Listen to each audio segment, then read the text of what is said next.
Ele sau uma ile nani moinato e pai mai le ali aya pai e tele salamo uso ele pai mo fie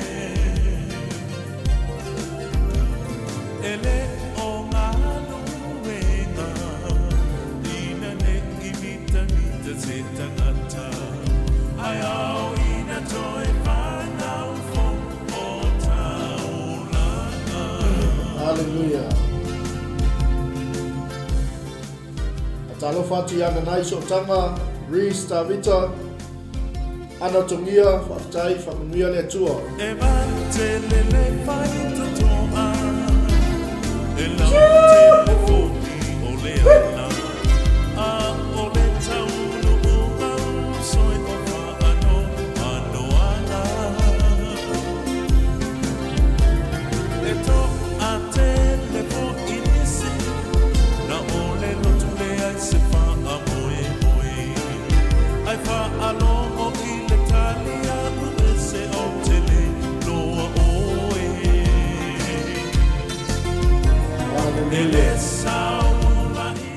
Atalo fatu Christmas le panga fatai makutamai.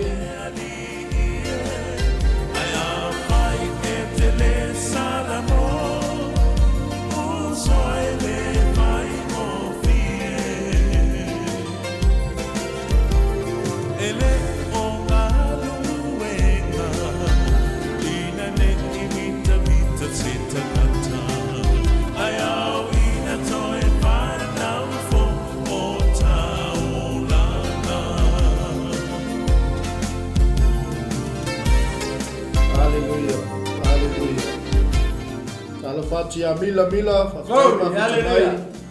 Atalo fatu ya Florentine for teo. Ele tua. Tai makutamai. Malolo on sai fe au GALUEGA le yaso. Ele tua. Tai e tua la no pui na tu. Ia mo so mato. Be a be si mai o Mataio o fai ta o le o langa ai tu va le fare ile fa o la tanga ele sao uma ile lagi o nato e fai mai le ali ai a fai e te le salamo uso ele fai mo fie ele o galuega ina ne imita mita zetangata ai au ina toe pana o taula. Hallelujah.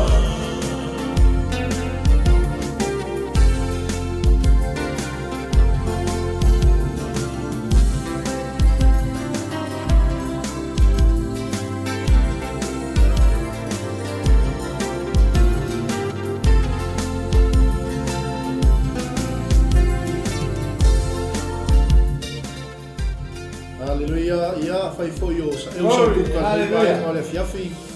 Ya fai le Hallelujah. Hallelujah. Ya mai fa fonga mai lu po le tua. Praise the Lord. Ai foi le wa ya tu lu fa fa GALUEGA. Hallelujah. Au sea la telefoni mai tatu. Tua po le unanga le. MANAI o MANAVA GALUEGA. Ya ni ga ai mo le fiafi. Fa familia le tua le fa fonga. Ele tua ne fiafi.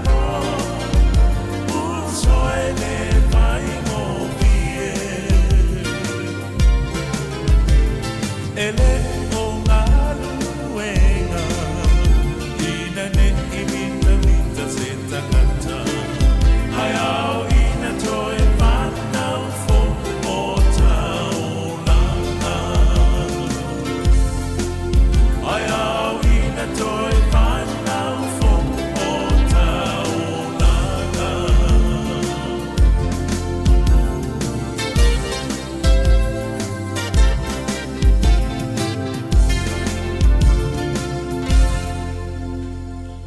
Praise the Lord. Amen. Glory. Hallelujah. Praise your holy name, our Father God. Ele tua. Amen, amen, amen. Tele mamaronunga se viinga le tua nei fiafi. Hallelujah. Malolo sai malo galue. Glory, hallelujah. Ia, tatonu lela tatou anga ilo tatou manai o le manava o galuega le vaega o le fiafi ia.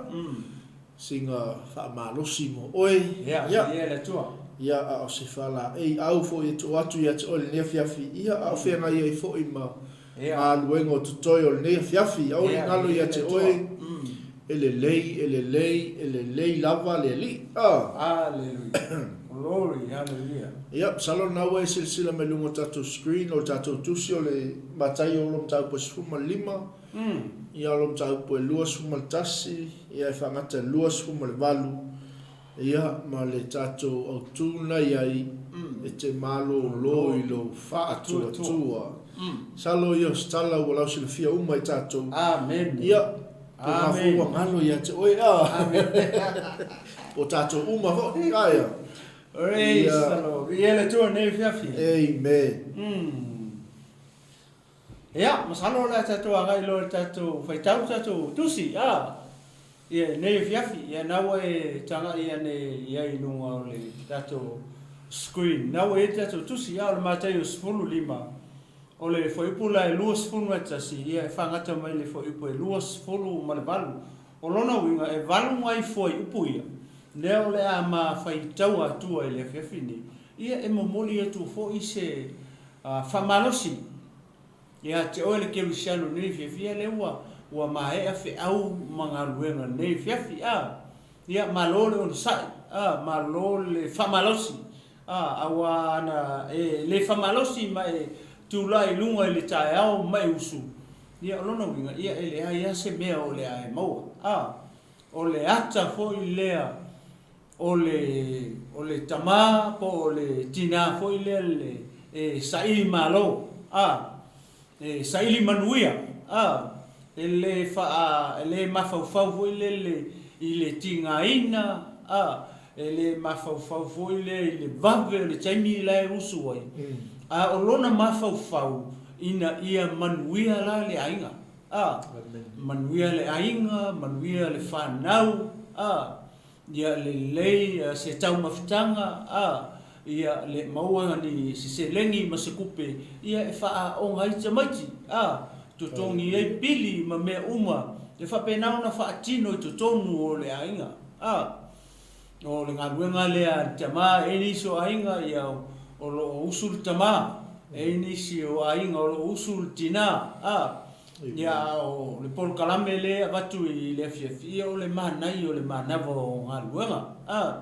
a faila sa feagai oe ma pe faigata galuega o lenei aso ia e atagia mai i matau mai i pe e foliga foi e link mai le tala lea ia oe le aso nei le ua magava le ua e foi le ainga ia le tua le ua e foi fiafia ua manu malo le aso nei ua sa tau mawhai atu ia le vai ma le lava foi lea e taofi o e aone e sau aone e usu i ngā ruenga nei aso a pecha ia ne temi le nei le ua e foi le i lo ainga ia le ua e foi ma le loto fia na uma ia ngā ruenga nei aso ia lo tu mau pea ia leo onga ma le whamalolonga le atua ia loto soifua ia maso ma ua foi ola le anga iei le upo le tutonu le fionga pa ia le atua whapea o e lulu maloi mata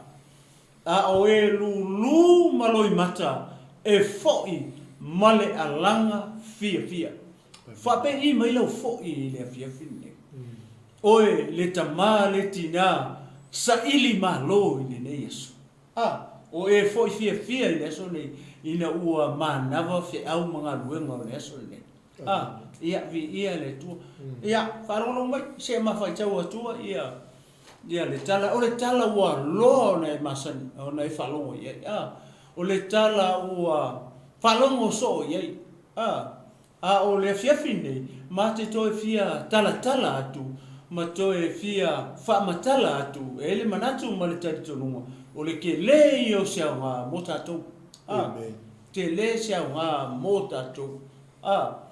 Ni to tonu o tātou ainga, leanga o tātou o tangata saili malo. Le winga leo o le Samoa. Wala ona tuua fo'i a inga ia manuu masio tātou malo. A tātou mai nei e tunu. Ole winga tonu wa lea na tātou na tō wafifio mai ema, mai fo'i ma ue tonu le tunu nei. Ole saili ngā manuia. Ole saili ngā manuia o ainga, ma whanau. Ele ngata, o leo tātou nofo i nei. Ia e whapena i o tātou ainga, lai e whamuli mai Samoa. Nea manuia i nei, manuia Samoa. Ai ale manuia i nei, e fifo i la Samoa e whakani mise kupere se mea la. Aisea, o nā la o le mele o le ta oto se tulou, vai au ngata, pe o le winga lea o le polkalami nei, o le MANAI, o le MANAVA o GALUEGA, e whamalosi e tuai, mamomoli e tuai, le whawhetai i ate oi. Ona ua MANAVA whi au mga GALUEGA o le nei aso.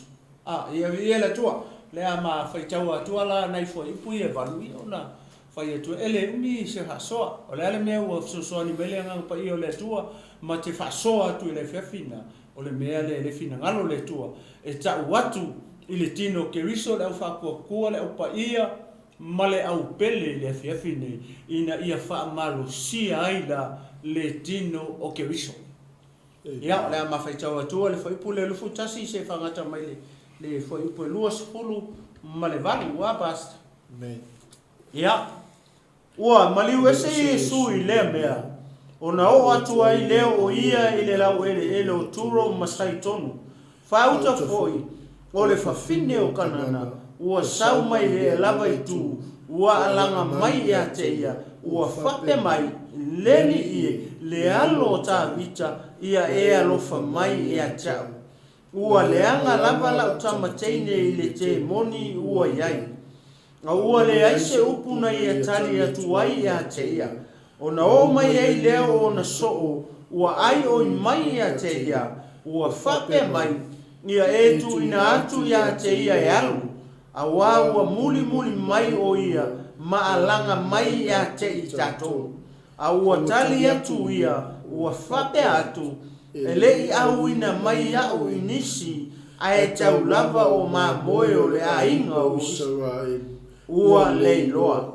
O na sawa i leo o ia, ua ifo i a te ia, ua whape mai, lele ie, ia e fisosoa ni mai i a tau.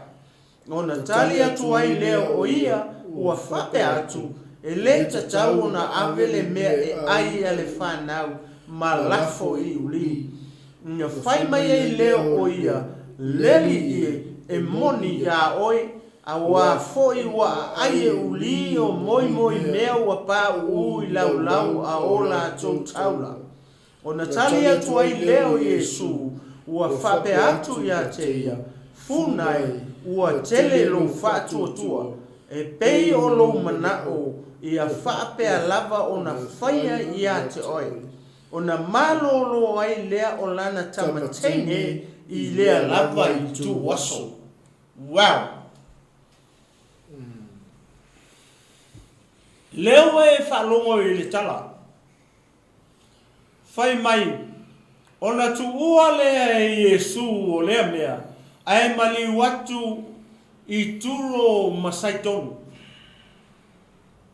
O turo masaitonu, o a aia e pito sili o na afe i ei tele o tangata i le taimi nei.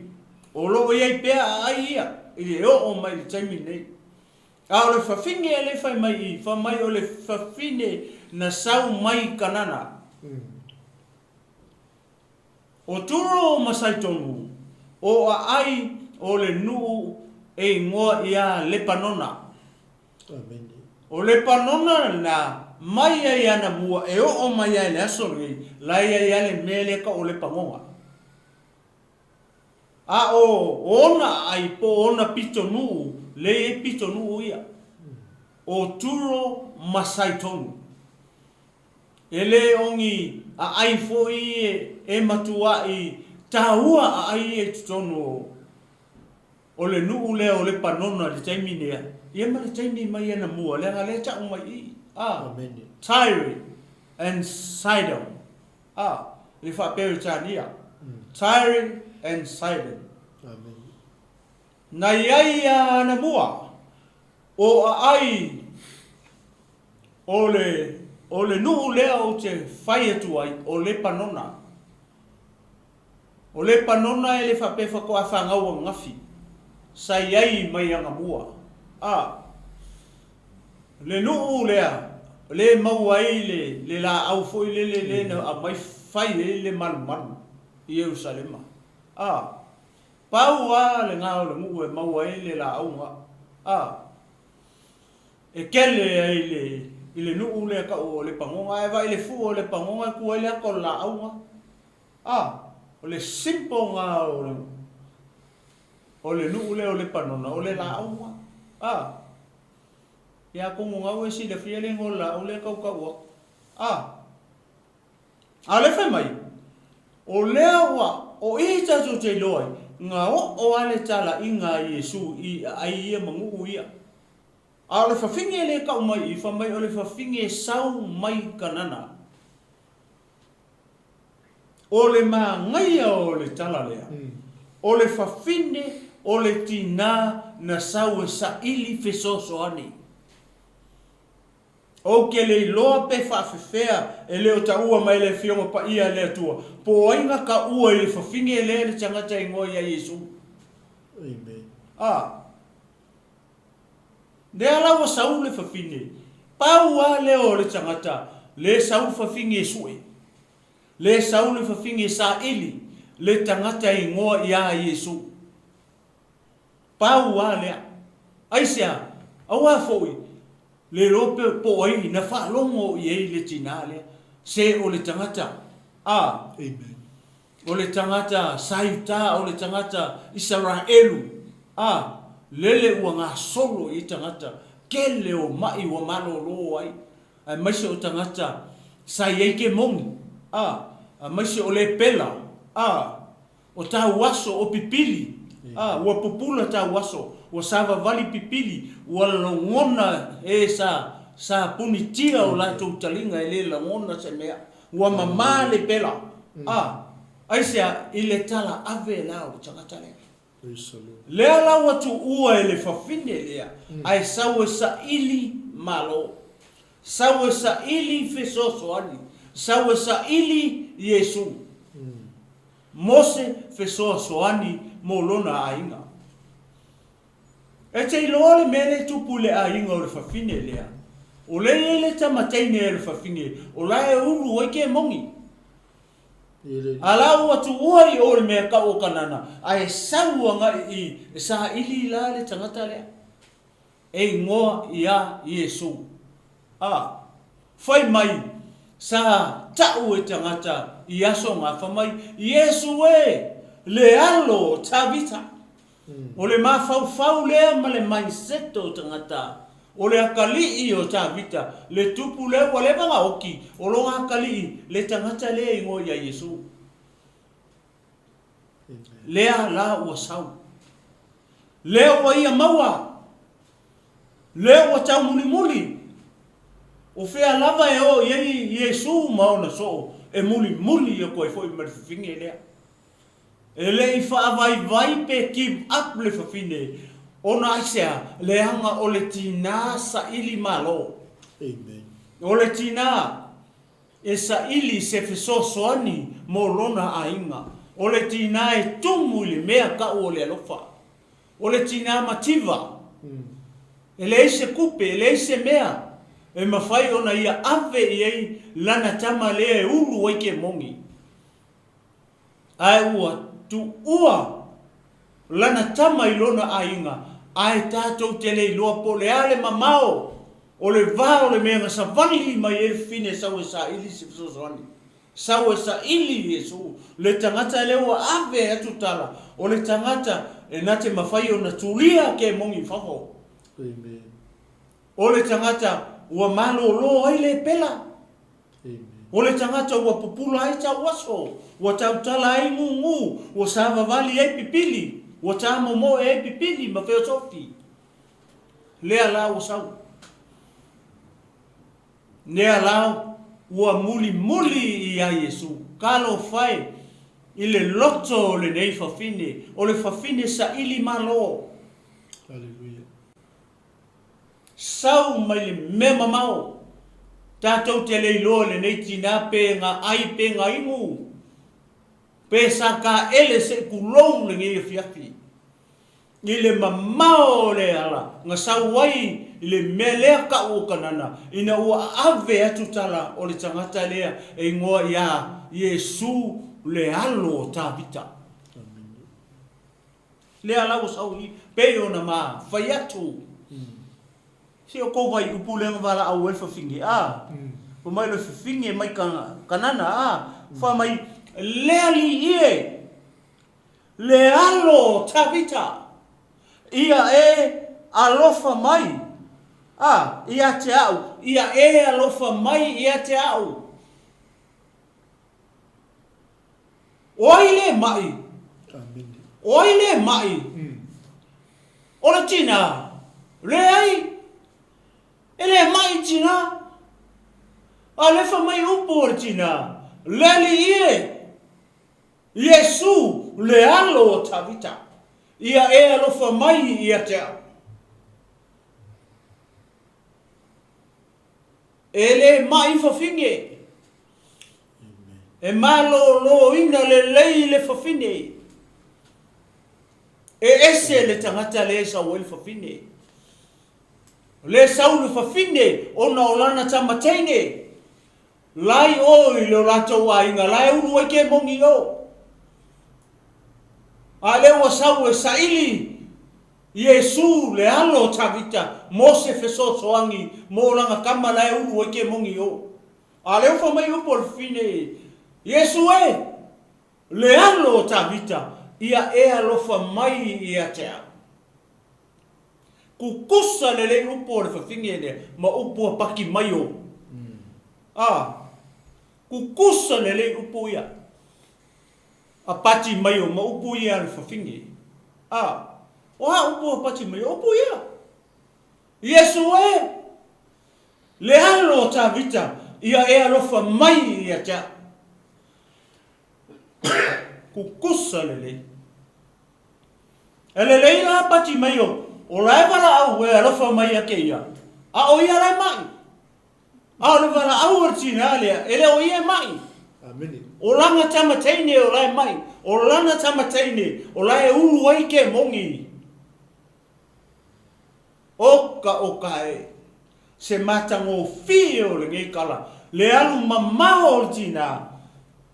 Kia i le ainga. Tu ma le tama le ulu ke mongi ai alu sa ili se so songi. Ka ko ke le lo po le alma mau pe fia mai le malanga mai etina le mea mamau e sa ili se so songi. E sa ili Yesu le alu ta vita. Le ala we fa longo ia. O le matau tia o le tala le nei. Ona o le tinana sau mamau. Ai sau ma le loto e fa mawalalo. Le loto le fafine. Na matua sau i lalo le loto le fafine. Ai sea me wala infa beti na lea. Ona ole alofa i whanau. Amen. Ai vai upu ia mawhai Yesu ele ni upu e makaukia. Upu ia na lafo pe na fai iai Yesu i tinane ne. Ako kako. Nga fai aku a Yesu i upu ia o lua misa lo ma Yesu. Pa lo ma misa. Aya ni Yesu. O lo mangaku ea o se maili. Se kau fai le o sanguanga ni Yesu. Oe vai mai se mai le mele.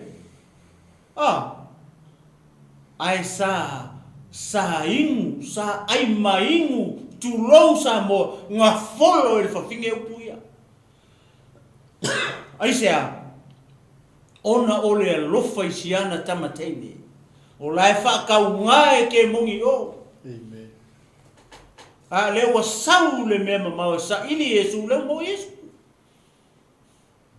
A le sau kau wala wala au. Kau muli muli. Tō wawa ai le au so. E se fo i mana maka uki o le au so. Pe ua ki ngā talinga. Ki ngā kalinga o le au so. Whapenga whalimena ngā kupu ia pati maio. E whai a koe whaliu mai le o li ia pati maio. Ia o upu whaingo fie. Hey, sorry, shut up. O ke whalawelawe o ke pisa. O ke kaukala me le mako kai kai. Kukusa le leia mea le au so o le ngawhai i whawhinge le. Ma mea le au so o na whai ia pati maio. Kukusa le leia. Leala. Fai mai o atu fai e Yesu. Yesu. Se fai e ngā whingi alu. Haru o ki ngā karinga. Kau muli muli solo mai a kako i so uma ki ngā karinga. O i tātou te loai. Le ko ai ngā loko ngā sau mari whawhinge. Amen. O le whawhine e loto maua lalo. O le whawhine e anga malu. Hallelujah. O le whawhine e alofa i lona ainga. E alofa i langa kama. Ua le loa e whawhinge. Kanana pe whawhenga kuri ia mea o ke mongi. A leo wharongo. E iai le tangata. E iai le alo o tawita. E ngoa ia Yesu. E mawhai o ngā ia kukuria ke mongi ia. Sau loti nā e me mamau. Hallelujah. Sau manuna loto atoa. E fia wa ai fōringa o tangata i ngoa ia Yesu. Leo muri muri. Muri muri ia Yesu uma. Makau vala vala au. Yesu e. Le alo o tawita. Ia e alofa mai i e te au. Jesus, the Son of David, have mercy on me. Amen. Wale mawhai sisi o ngā vavao le nguko le whawhinge. Whapengare mea pati mai o le mawhai. E whai a koe le wari, hey, shut up. E a kiri a langa i lunga paki mai o. Jesus, the Son of David, have mercy on me. E whai a koe a kiri e ngā e lunga paki mai o. Ai wai tinare. Whai atu i a Yesu. E le mai maua. Mea ai e le whanau i uli. Le ale winga o ia mea. O le ale winga o ia upu. O upu wha perifitanga. O upu whata oto. O ai ngā mua mai Yesu. Ngā mua sau Yesu longa mua. O ai ona le mea ai lea.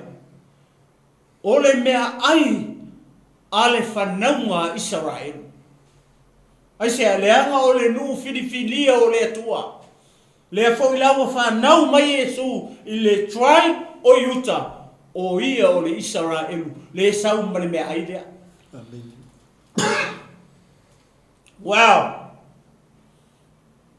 Ai whai tau le ione mua whai pasu kasi. Ngai mangingo mai e ngā le ke enga i utaia. O lo lato wali o Yesu mare me ai dea. Lako ke le manga o inga lako ke enga. Amen.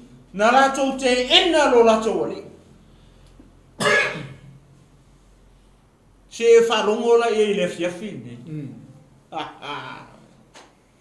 Se whalongo la i le fiafine ngei. I le whawhinge leo mu ese. Leo wa ia kalia la. Ai leo o mea ai. O toe ainga. O nguki ngā mea ai. Ai sea. Leanga o le whai mai Yesu. E le mai maua mea ai. A le whanau. I uli. E le mai maua mea ai a Israelu. Whanau a Israelu. I ate o tauta ngata o nu ese. Ako vai le onge mo muanga.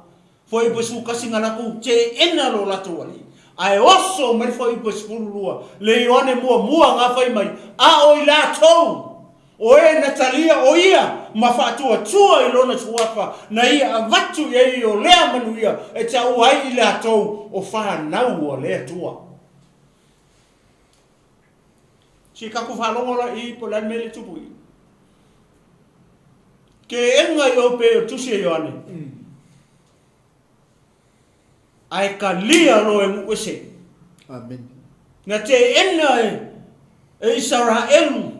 Lo rato mesia ma lo rato ali ma lo rato faola male me ai le na sauma ia le foi bo surtasi le one mua ai oso mai lo foi bo furua fai mai a o ilato o e Natalia o ia o ai Talia e nu ese tau te lo le me nga le ai o nga ika maroko leanga Israelu li taimi nei tangata o nu ese ai sea langa la ko ka la ia tu enu ese li tala le ia la to ina ia faola ina le wato e avatu enu ese le me idea ai sea langa na talia enu ese le me idea a lenga o mai ma Paulo Amen. Yeah. na mai ma Paulo malana au malanga ta la I mai nu ese o fele wo ye le wo mai ata to o ai ka ko o tangata o nu ese leo tanto talia o marke me Paulo Amen. leo pasi mai le mea ai le tau tala Yesu I o mea ai le whanau o ngawo I o ao mo rofo fonga mo tato mutu le mea ai le o le ana kako me fai I kufa kau shia le mea ai le ina ia ola I si tangata na e oti whaleanganga. E tau ona whawhanga I le mea ai lea whaleanganga o le upu o le tua. Amen. Hewa ai tina. Oka se mangai o le loto o le tina. Whamai Yesu e le mai maua. Mea ai whanau I uli. Se kako wawa ai I le menga kango le ki ngā kuu I ai. Ngā ingu Natalia e le tina le upulea o le kaifau se kulou. O le maile I oe Yesu le alo o tavita. A o uli e ai I moi mea ma me ko ulu mai lalo o le la o ai a la tau Mataio. O ai leo ai me ai toi mea I lalo le la o ai o oe ma o mai tato sa le popole le tina I ngā upu po o ia o se taivau po o ia o se maile ana tango le tina ko ua I e kokongu ai matao yes o le maile o te ai moi me ko ulu mai lalo le la o ai le kupu la o ai le whanau e ave mahau to e ainga ma moi me le to ulu mai lalo le la o ai ale whanau o le ase tala le fio mapa ia le atu ua ke I Yesu ina ua whalongo atu ua whapea mai le tala le tina. Ioe, Yesu e le alo tavita. A o mai le po uli. E a ai I moi mea. I mea e to ulu mai lalo. O le la o ai le whanau. O mea na e ai ma o te talia ina mea na Yesu le alo tavita. O I la tatu te doa. Le maka o kia ma le mea lewa sila fia e le atua I le loto o tinarea. A le ma fai Yesu I lo fa mai e tia. A le mai fingi. E malolo inga le lei whawhingi. Wale tangata le mai, o langa kamakengi e lai o. Praise the Lord. Ai va ai e le mana onga o le tina na sauma ia Yesu. Fia malolo langa kamakengi. A leo sau ifa mai, ioi, Yesu le alo ta vita, o au o le maile. O au o le tai fau, se tu rosa moe le ni fiafi. E mawhai ona e tango e tu oi lalo whape sisi kainu. E mawhai ona e tu ua i lalo, e mawhai ona e ioinga ni upu whape whai mai e te o e kerisiano e ke mawhaia. O le si a kerisiano ngā kere mawhaia. E whai aku roro le tangata e lo maile. Ai va ai la i le pā o futuanga. Whawhen mere tatu i roi. O le loto ina ia. Ua maua lalo le loko o kinga. Ai sea, leanga i te le lona manaonga. O lona manaonga mo siana tamateine ina ia malolo. Na sau mamao ai. Tu ua le ainga. Kia i po inga va ia ke kiki le uru ike mongi. Le ua sau e sa ili malo. Sau e sa ili. Le wha malo longa. Le ua ave atu tala. I le alo o ta vita. Lea ua ia maua le alo o ta vita. Ai au mainga le kani.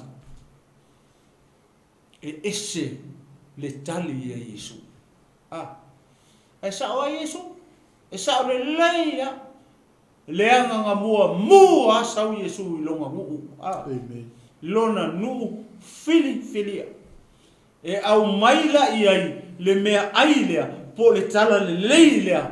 E eise kaimi la kou ke kala ia koe le kala lei i kuru inga o le raulang. A le anu me leo tupu leo wala tau te ena. Wai leo wari e muri ia Yesu. E lei fo. Oi mai tangata e fia mauso songi e ngofu makuli. Ole makua matautia fo yo so o Yesu. Amen. Le atangia mai i pe ole me fo le mafai i tinale. E le oni tangata le lei. Amen.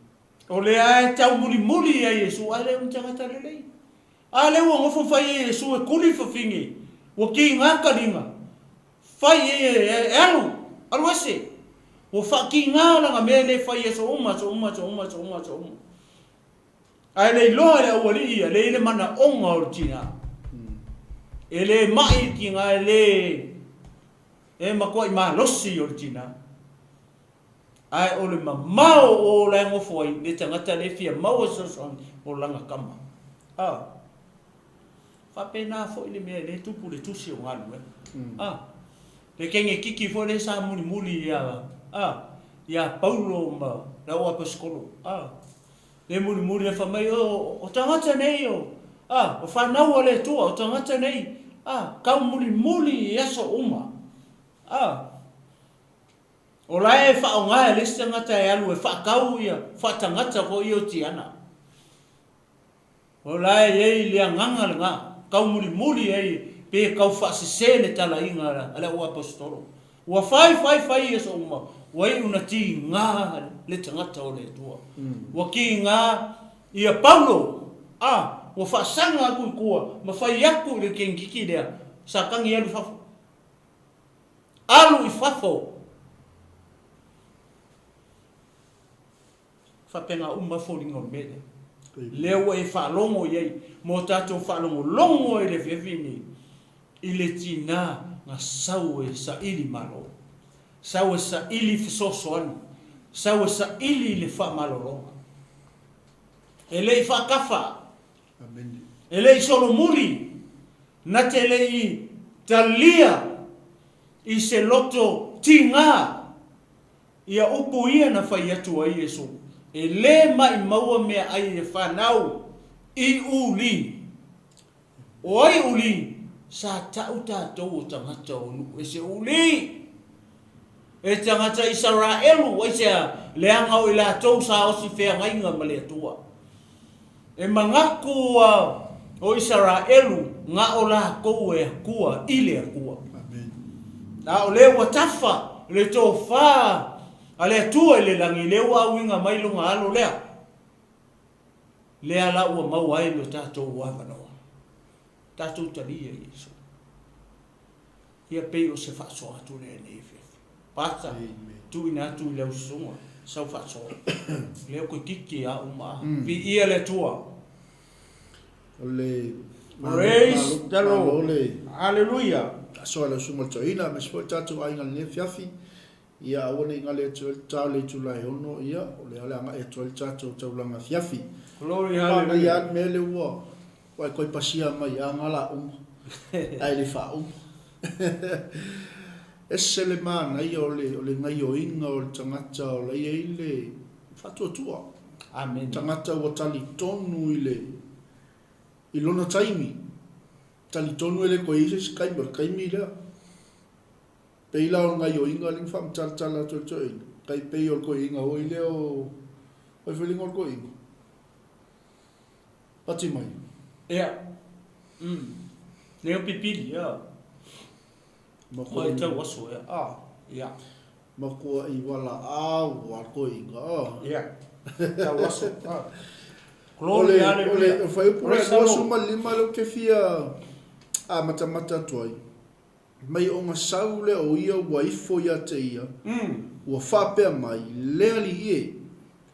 Ia efesoso ani mai ia te au. O na whai mai lea o Yesu fafine ua whapea atu. E le tatau na avele me ai ia le whanau malafo i uli. Glory hallelujah.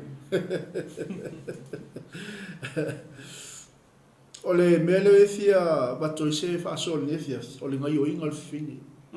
Le ngai o ingal tangata lei i le mea le pulu nau wai. Amen. Le ngai o ingal tangata lei wa le mawhai o makoi kuku se avango e alu o le tangata o le atua e le kali le mga oma. Amen. O le alinga o ingal fini le whai mai i. Ua ifo ia te ia. Amen. Roi kokol. Makua i ave al fafinge le attention ia koso me le attention o Yesu il mele longo loko. Yeah. E fa benga uma foi a tato. La se me o lo loto, la se me ngai ke manga oi. Ele ia mo se me feinta ia Yesu ba ke me. Glory hallelujah. E ke al wifo yo kuni vai. Ma e alanga ile atua. Ma ngai o inga finge Yeah. mai Amen. ele ia efesos oni. So voi lo leia el fafinge le o us. Le i pa wa le tali o le o la kam. Oi. Na le alo chavita. Ia. Le sile me esele manga ia le quotinga me le fafinge Yesu e le alo tavita. Ko se manga ia so. Fa bela io le si fetala inga le tala al fini illa talo mesu. Mai leli e monia oi. A wa fo i wa ai e uli o mo i mea o pa u i lau. Ola tau taula. So. E wa ile il meu fa akusa e fa fini nga ia.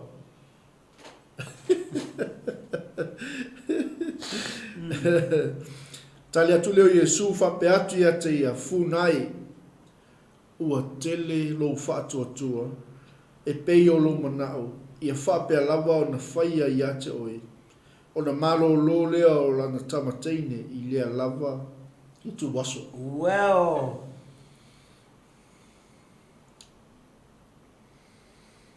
Aleluia. Esele ma ngai o le ngai o inga tangata o lo i se me o lo nau ia ia. Amen. Ngai o inga tangata o le manga o ia tali mai a Yesu kai mi lea. Le ko ise staimi. Ole ngai o inga tangata wale koe manga au koe whamamulu o kuale ni whaora.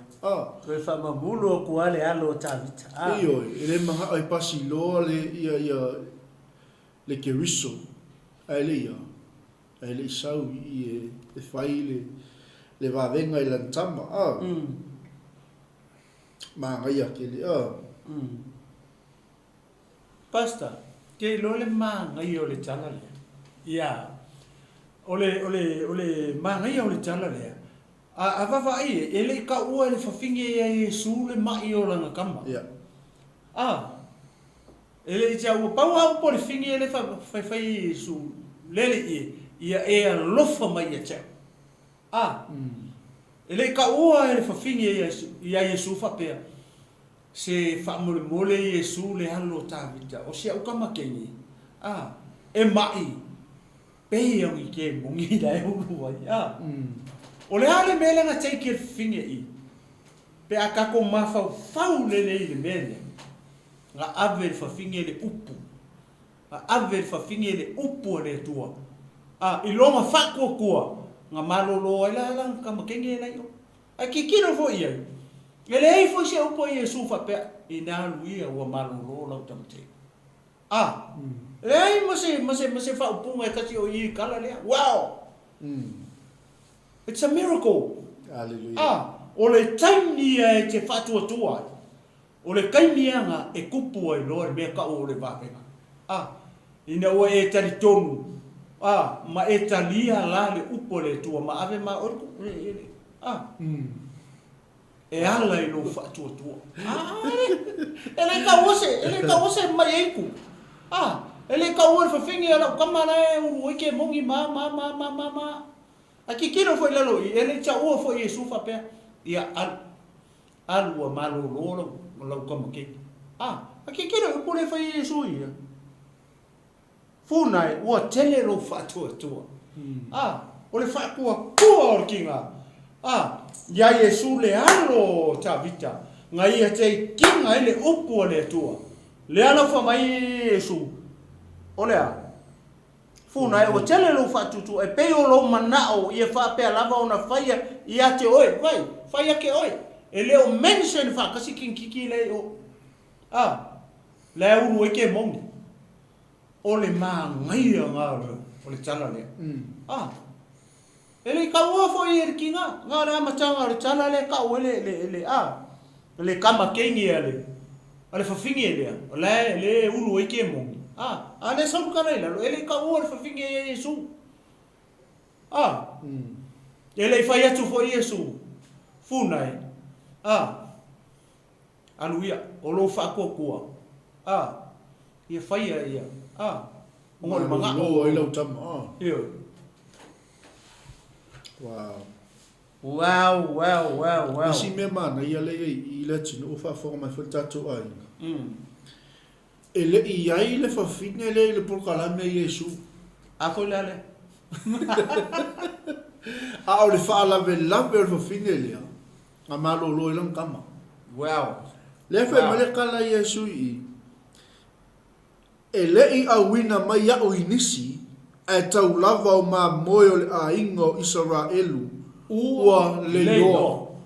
A le whawhinge le whaalave lave ia Yesu. O le whawhinge ngu esi. Ia. Ele i ai la se prokalame Yesu i sau. Mo le whawhingi e lea. Leo sau malolo, leo sau manguia i.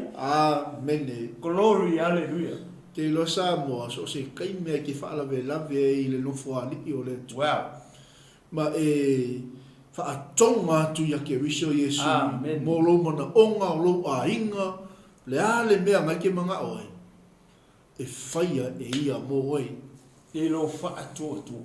Pe o ki ngāne. Amen. Ia le sile mea le o ai o koe sole. Ele i ei fa finge le pokala me Yesu. Le ala whea ku finge a me Yesu. Ele awinga mai a o inisi. Ele i ei o kongu e se pokala mea. Ia a foi la le. O sau a kaulavo lea. O ma moe Israel ua leino. Wow. Amen. A opo foi le finge e ero fa mai tau. Ia e alofa mai e te au. Iesu e le alo ta vita ia e alofa mai e ke au. Wilale. Le alo fa ko lo kusela lo close up Yesu case. Ai ka kangi lo kuri vai. Le ali ia. Ai with for lo ia kuri vai. Wow. Praise the Lord. Amen. Vi ia ale atua. E te malolo i lo faatoatua. Amen. E te malolo i lo faatoatua. E se le MANAI o le fionga le tua. O le fasi pai kau le pasta. Le pe o le uka o le mense le upu le o le malolo.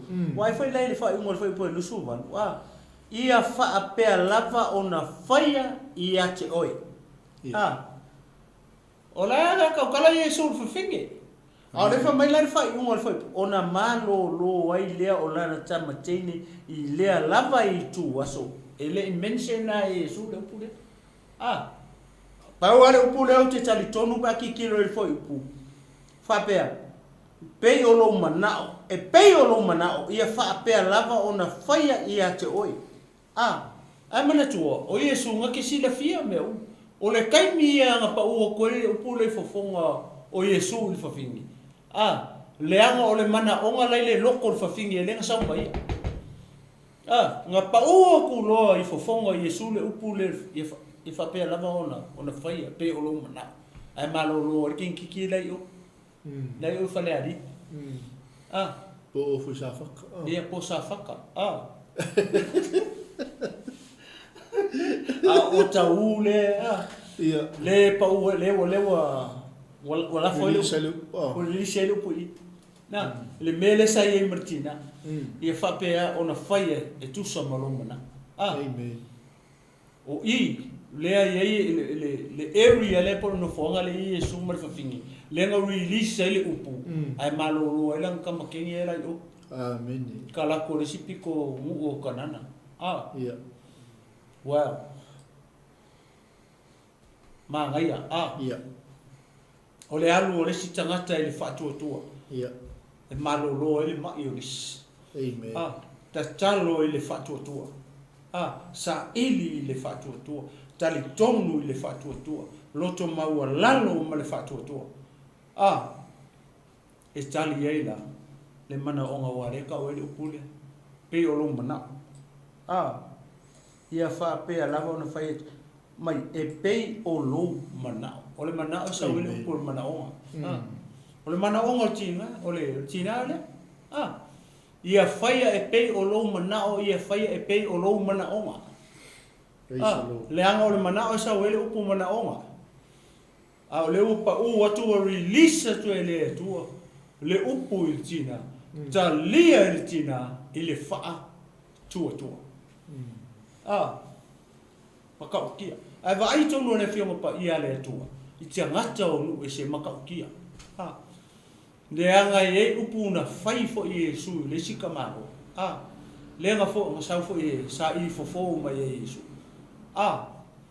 la fo fai upu kamalo ele anga ona ele anga ona ulu mai lo fa kau wa o se upu e pa u mai lo fonga e malolo ai la u au ona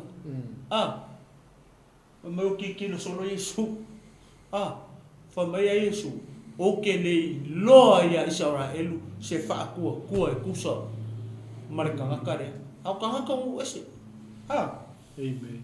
ia fa pe ona faia pe o lo kai pe o pui Amen. tele tangata fa pe na le tonu ia le femu pa ia le tu fai mai o fa li solo Yesu makiri kilo so wofo I upu maloto tangata o nu ese nga makua I o mai mongi a tangata o nu ese fia maua sosongi malakaria ai ata ngata o le nuo le tu ai ala o li ia nga mua mai Yesu ma le mea ai ma le upu ma la ko ke la ko ke le karia e o mai ara le asongi le lo pe kasi pasenge o Israel lai wala totalia Yesu le iva sfunu ma le iva pasenge o Israel la ko ke le karia Yesu la ko ke le loa foi o Yesu o le lato Mesia o Yesu o le lato faola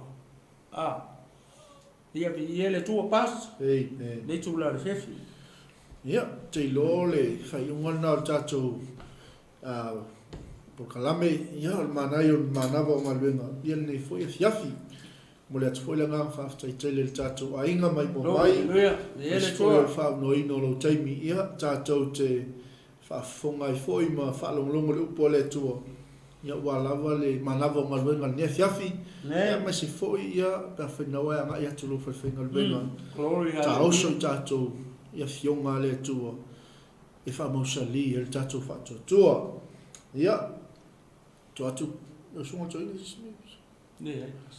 ia le tua ia o le tato pokalame le to le fiafi ia o tato taulanga fiafi ia manisi o pokalame o lo fatulanga ina mo tato o nanga manu e tele le fiafi mo se malolonga le ia wa fo i le fai ungo nga luenga le vai asu ia manu e tele ia to tali watu fo i ainga mo to malawa ia mas fo inisio i la to o lo fe ngai mga luenga le po ia ile anga le o le tua.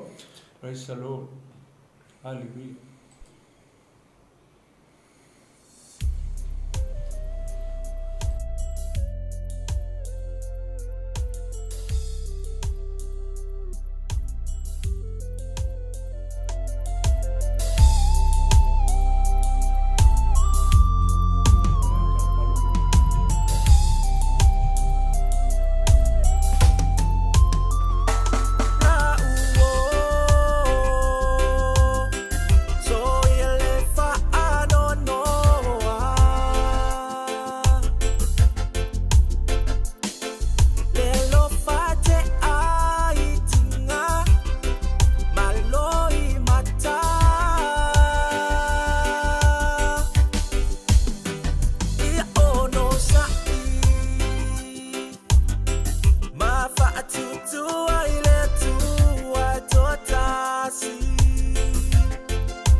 Talo fatu tato ainga ia le fatu ato ai tau mai ia fa manuia le atua le nia fiafi Praise the Lord. sei fua mai manuia